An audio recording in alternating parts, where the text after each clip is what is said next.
轮胎扁了，刚到加油站，轮胎扁了。俄罗斯尸骨之路到底是一条多么恐怖的公路？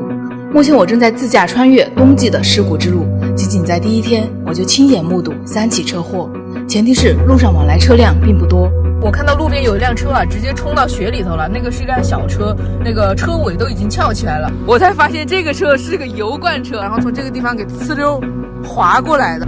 哦，这个车也摔了，这个车应该是刚刚弄起来的。初看上去这路况似乎并不是太差，但如果你但凡有一点点的大意，可能就会有去无回。不管是两边还是中间，这个路面都是非常滑的。这些大车都是有非常丰富的尸骨之路的路段驾驶经验的，但是他们还是有的时候很难避免发生意外。这条路穿越了俄罗斯乃至整个地球的极寒地区，世界上最寒冷的城市雅库茨克就是尸骨之路的起点。最低温到达零下71度的地球寒极奥伊米亚康也在尸骨之路路线范围之内。明天还有500公里才到奥伊米亚康，地图上显示要行驶11个小时，就能知道这个接下来的路况。修建于永久冻土层上的路面，全年有6个月以上都被积雪覆盖，半年不化的雪在路面上被碾压成厚实光滑的雪壳，稍不注意，方向打猛了，刹车踩重了，汽车就会冲出路面。尸骨之路的危险还在于这一路上极致的荒凉，沿途村镇之间间隔极远，在长达几百公里的无人区里行驶是常态，车少无人没信号，考验着你对孤独寂寞的耐受力。如果你在无人区的折磨下意志还算坚挺，那么能欣赏到白雪、山林、光线不同组合之下种种姿态的风景。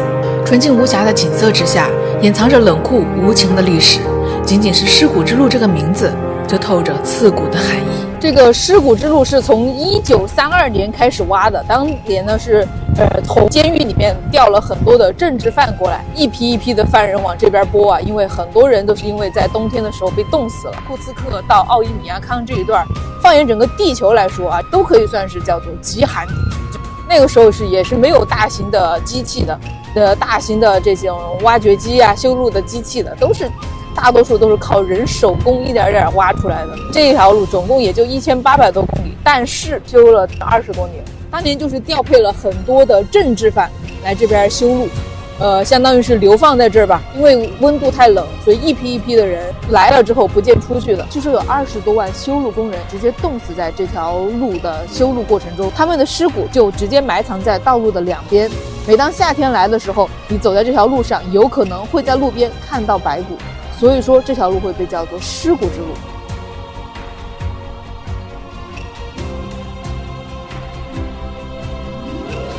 所以人啊，你挑战不了极寒，终究只能适应极寒，度过极寒。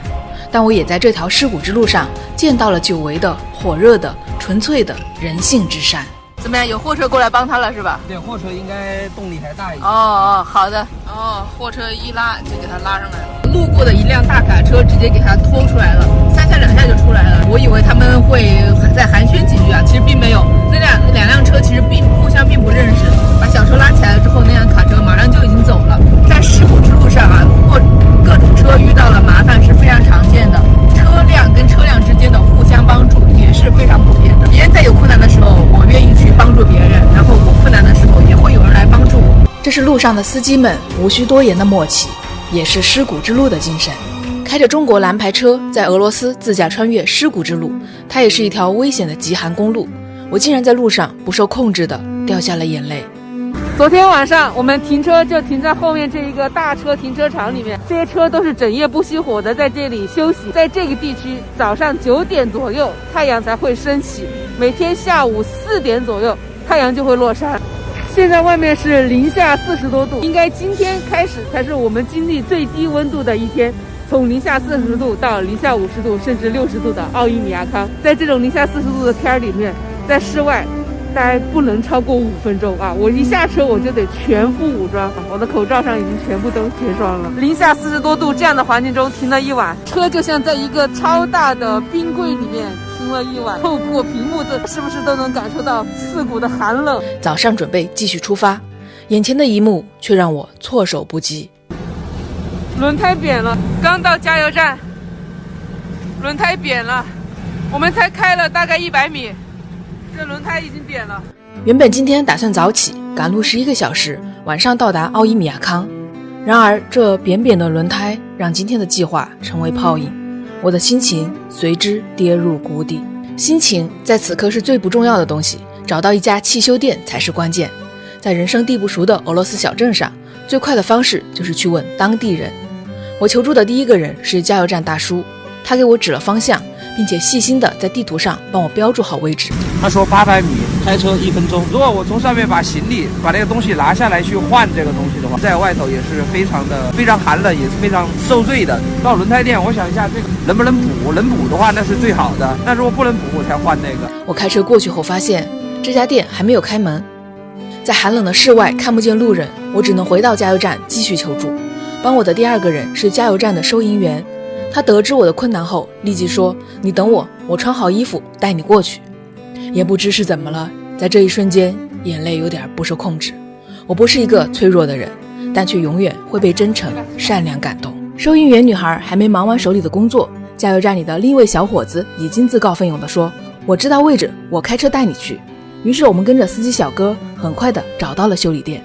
来了这边之后，真的到处遇到都是帮助我们的人。Thank you，小哥太好了。谁知修车过程也是一波三折。这修车店的工具不太齐全啊，这个套筒没有我们这个尺寸的，我们是22的，结果他那22没有。但是幸好我们车上有啊，我们车上很多东西都带着有。手把有一点松动吗？哎呀，哦豁，完犊子了，把那工具乱了。现在新问题又出来了，套筒套进去了之后转不动，太紧了，所以我们还得再去另外的店借工具的这儿再试一下。现在来到了另外一个修理铺，这老板直接带我们过来借工具。动了吗？哦，太好了！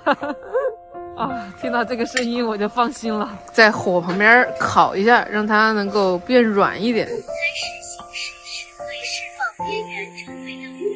其实我们的轮胎没有出现任何问题，也没有钉子扎到里面，是因为这个温度太低的时候，轮胎会变得很硬，停了一夜之后又开始启动，轮胎跟轮毂的结合的地方它就会漏气。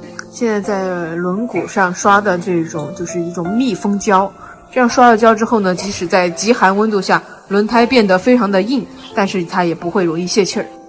终于处理好了，不再是瘸子了。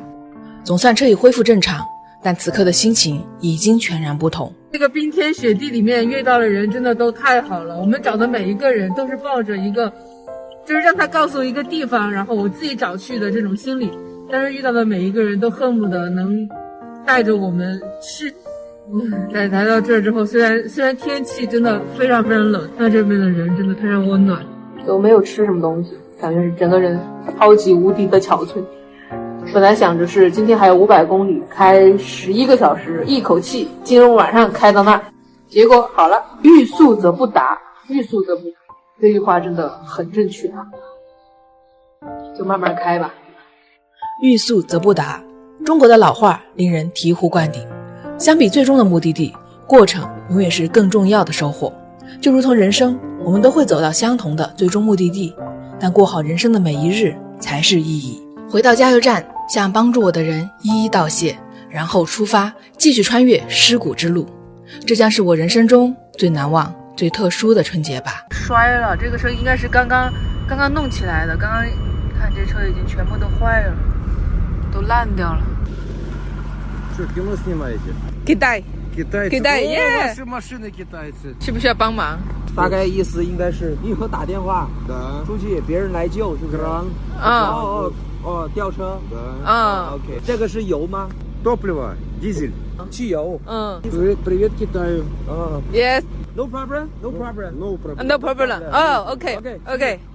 See you. 旁边这个车是汽油车，然后这个他们已经叫了救援，要吊车过来。一路上，我们都在接受着陌生俄罗斯人付出的善意，我们也一直在寻找可以帮助他人的机会。这是一种善意的循环，也是回报善意最好的方法吧。有人说，冬天闯极寒地区走尸骨之路，那么冷，那么危险，图什么呢？